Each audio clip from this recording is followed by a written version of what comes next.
The first call about the accident in Paris came through to Robin Janvrin, the Queen's deputy private secretary, at 1 o'clock in the morning.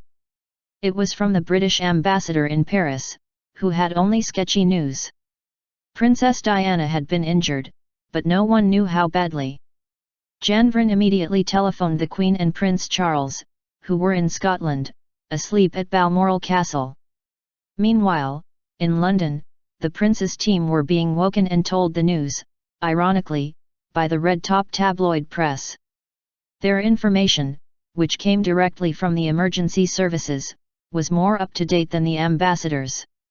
So Charles knew before the Queen did that Dodi Fayed was dead, though Diana was still, at that stage, alive.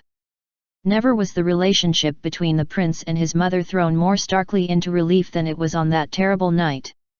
There they were, just feet away in their separate rooms, divided by paper-thin walls, but they didn't go to one another either for comfort or to discuss logistics.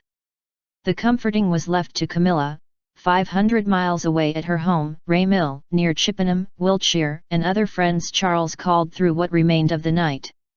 And it was his staff who tried to work out how he could get to Paris as fast as possible to visit his ex-wife in hospital. The most obvious answer was to use an aeroplane of the Queen's flight, but that required Her Majesty's specific permission, and her deputy private secretary was doubtful it would be forthcoming. At 3:45 a.m., the debate became academic. A call came through from the embassy in Paris to say the princess was dead. Camilla had at first thought that Diana's injuries amounted to little more than a broken arm, which is what Charles had been told. So when he rang at 3:45 a.m. with the news that Diana had just died on the operating table, she was as shocked as he was, and terrified for him. They spent a long time on the phone for what remained of the night. Charles knew immediately what the public reaction would be. They would blame him. The world would go mad, he thought, and the monarchy could end up being destroyed. He said as much to his deputy private secretary Mark Bolland. And Bolland knew, just as Camilla knew, that his fears were justified. And the children? He was absolutely dreading the moment he had to tell them their mother had died. Should he wake them and tell them straight away, or let them sleep until the morning? It was the Queen, in the end, who said they should be left to sleep. The next day felt utterly surreal. Thousands of people came out to line the 14-mile route between RAF Nordholt, where the plane landed with its sad cargo, and the Chapel Royal at St. James's Palace, where Charles had insisted the princess should be taken. The prince, who had taken Diana's two sisters with him to Paris, then flew straight back to Scotland to be with his sons. There followed the most extraordinary and dangerous week for the royal family, who remained in the Highlands while the rest of the country went crazy. Their reasoning couldn't have been better, and, in the long run, I think, was right. They felt the two grief-stricken princes, then just 15 and 12, were the priority, and they needed some time to adjust before being confronted with the public outpouring of emotion. Meanwhile, the country bade for their monarch to show her face in London and fly the Buckingham Palace Royal Standard at half-mast. There was a good reason, of course, why this hadn't happened. Traditionally, it only ever flies when the monarch is in residence, and never at half-mast. Yet the absence of the flag seemed symbolic of everything that was wrong with the monarchy, stiff, hidebound and out of touch, compared with everything that was so perfect about Diana, warm, compassionate and loving. Meanwhile, from Balmoral there was no word, no tribute, just news that the boys had gone to church with the family on the morning their mother died. Business as usual. The family was not unaware of what was going on south of Aberdeen, plenty of people were telling them. But Charles knew better than to say anything. The bulk of the blame, as he had anticipated, was directed at him. Not at Dodi, nor even at Dodi's father, Herod's owner Mohammed Al-Fayed, who had supplied the car and the driver who hurtled through Paris at dangerous speed, or the bodyguard, for failing to stop him. No, for many people, the real villain was Charles. If he'd loved Diana as he should have done, if he had honored his marriage vows and not committed adultery with Camilla Parker Bowles, then the princess would never have been racing through the streets of Paris without proper police protection. In the days following Diana's death, Charles went for a long walk over the Scottish heather, and cried. He's a deeply emotional man and he weeps very easily, as does Camilla. On this occasion, the tears flowed copiously. A part of Charles still loved her, she was the mother of his sons, and he loved her for that if for nothing else. He wept bitterly at the sheer tragedy of it all, that their life together, which they had both so wanted to work, should have ended in such acrimony and anger. And he wept for William and Harry, and for his failure to help Diana. He was also deeply worried about Camilla. Within hours of Diana's death, the press were besieging Camilla's home, eager to talk to the woman who had apparently been the cause of so much misery in the princess's short life. That must have been an appalling period for her, and I thought she was courageous and humble and decent, says Julia Cleverton, who worked for the prince for more than 30 years. He was in agony about it, he really was. It was a few weeks before Charles summoned the courage to face the public, and he knew it would be a long time before his name could be linked to Camilla's again, longer still before they could be seen together. They had been so close but were now so far apart. Yet he'd already made it perfectly clear to anyone who would listen that Camilla was a non-negotiable part of his life. The Queen had wanted her gone before Diana's death, and felt no differently after it. Her private secretary, Sir Robert Fellows, who was also Diana's brother-in-law, strongly reinforced her view. It was nothing personal. She had been very fond of Camilla in all the years she had been married to Andrew Parker Bowles, but it was Camilla who had been responsible, wittingly or not, for all the disasters that had befallen Charles since his marriage.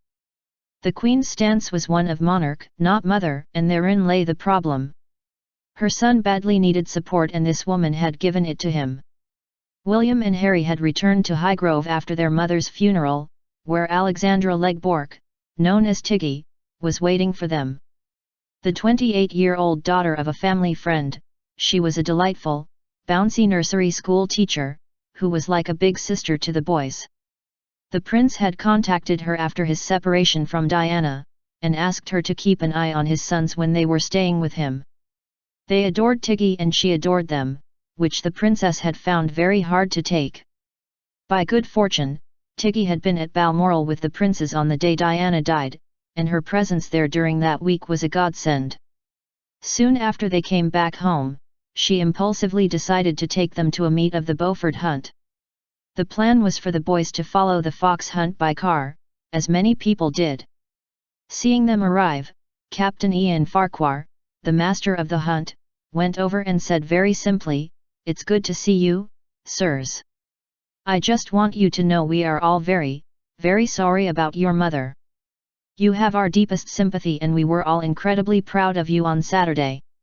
That's all I'm going to say, and now we're going to get on with the day." "Thank you," said William. "Yes, you're right. We all need to get on with the day." Diana may have worried that her boys loved Tiggy more than they loved her, but at least she'd never had any worries about Camilla on that score. Since their separation, Charles had made certain that Camilla was never in the house when the children were present. He had once broached the subject of Camilla with them. It was 2 months before their mother died, and he was hoping to gradually ease his lover into his life. So he sat the boys down together and tried to explain the situation, but both of them went very quiet. He sensed William, in particular, didn't want to know, so Charles didn't bring the subject up again. As time passed, the prince longed more and more to make Camilla an integral part of his life. He knew this couldn't be done overnight, and above all he was sensitive to the feelings of William and Harry. More than a year after Diana's death, nothing had yet been decided. By then, William and Harry had met with Camilla's children, Tom, who was the prince's godchild, and Laura. They hadn't seen each other properly since they were children, and Charles had wanted them all to get together for Easter.